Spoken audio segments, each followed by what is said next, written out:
Hey there, class. In this chapter, Store Planning and Design, we'll discuss the guidelines for store planning and interior layout.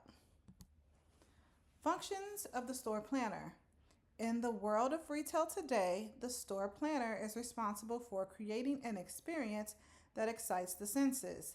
In addition to creating an experience, the store planner must also have an understanding of the different aspects of retail, from lighting systems to consumer psychology to inventory to increasing the average transaction, which is the amount of money a consumer spends on average per transaction.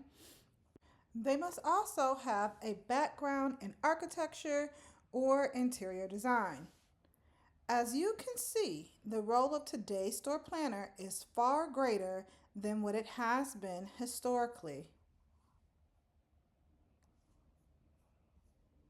Store planners are expected to achieve the following when designing. They must be able to design a selling environment that maximizes sales, combine the selling space and the back of the house service area, set up traffic patterns that promote customer movement throughout the store, such as going from higher traffic areas to lower traffic areas, using the appropriate brand strategies to promote and sell, stocking and showing, being able to select the appropriate selling vehicles or fixtures to move merchandise, and being able to enhance the store's image.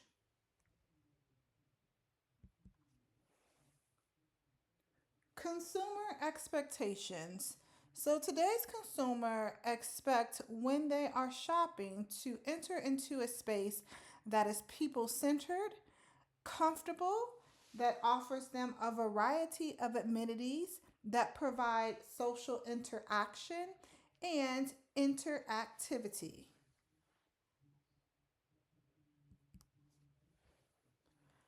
Floor plans. The store planner has a close working relationship with the store management, the merchants, and the buyers to create a block plan. This plan is the initial allocation of space and the designation of selling areas.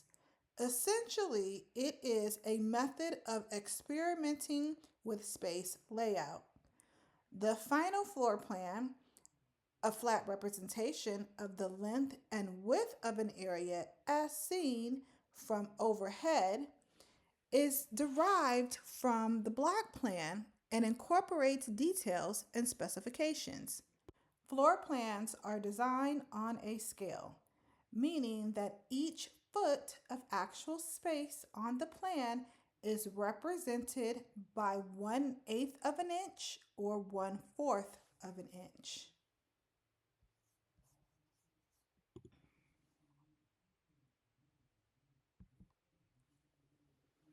Reading the floor plan.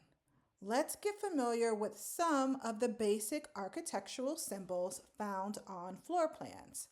Looking at the image, let's find letter A and discover what it represents.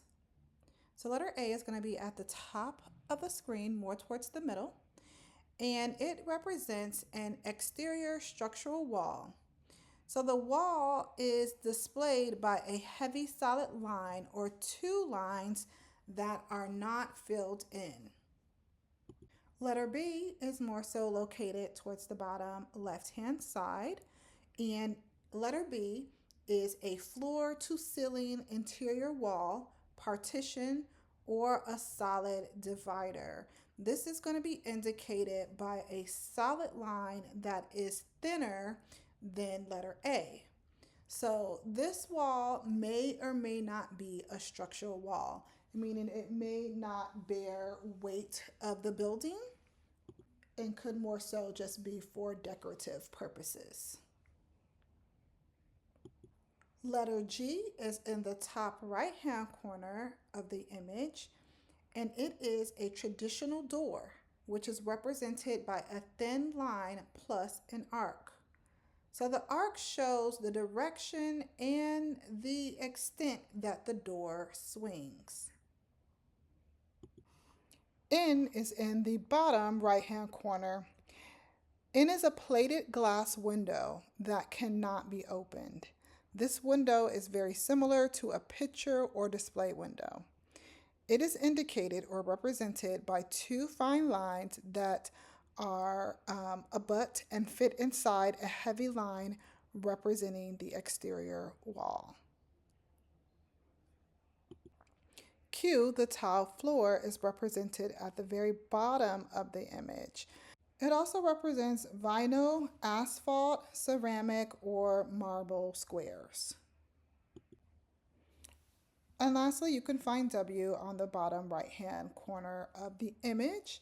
W is a closed back display window area, which is represented by a solid line and a sliding door.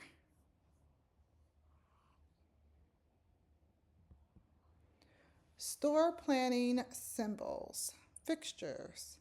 This image represents a floor plan inclusive of fixturing. Let's identify some of the symbols and their applicable fixtures. So H is located on the left-hand side of the image along what appears to be an interior solid wall. So H represents wall-hung merchandise. It is indicated by two thin lines that are perpendicular to the constructed wall. There are brackets that are connected into slotted systems in or on that wall. J is representative of your cash register or wrapping station and is located more towards the left of the image. The cash register is indicated by fine lines. So there is an X that marks the spot for the register. A column often accompanies the register. This is because the column provides an electrical outlet as well as visibility. Now remember, a lot of retailers are moving away from a stationary cash wrap.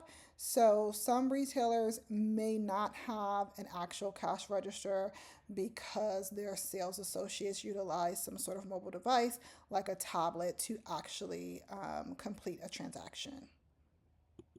So L is a T-stand. The T-stand is represented by a small circle with an angled fine line drawn through it.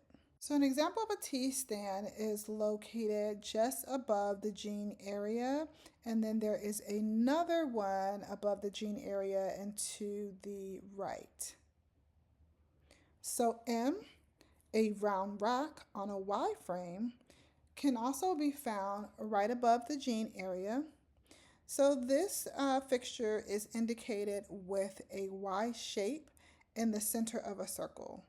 There is also an outer broken circle that indicates how far hanging garments will fall beyond the fixture. N can be located right above the round rack. So N is a quad rack or a four-arm fixture that is represented by four connected lines that extend in different directions. So there is a broken square that encompasses the fixture to indicate how far the hanging garments will fall beyond the fixture. All right, class, this ties up this lecture. I will catch you all in the next one.